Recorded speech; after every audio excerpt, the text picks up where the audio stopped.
At the same time, you've got two British social scientists here.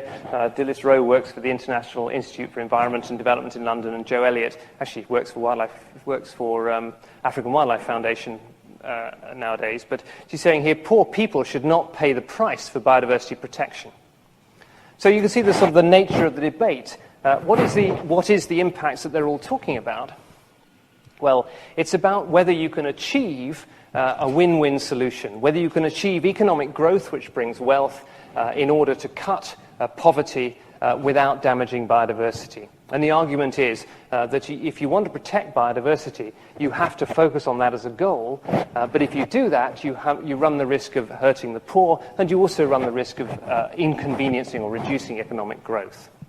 And we're used in developed countries, industrialized countries, to seeing this argument, this axis argued about, with, let us say, a government wishing to start drilling for oil in place X, which is full of wildlife, and the wildlife conservation societies urging them not to, on the grounds that it's a wilderness refuge. We're used to that debate. What I'm saying is that in the developing world, there's a third axis, and it's quite a complex.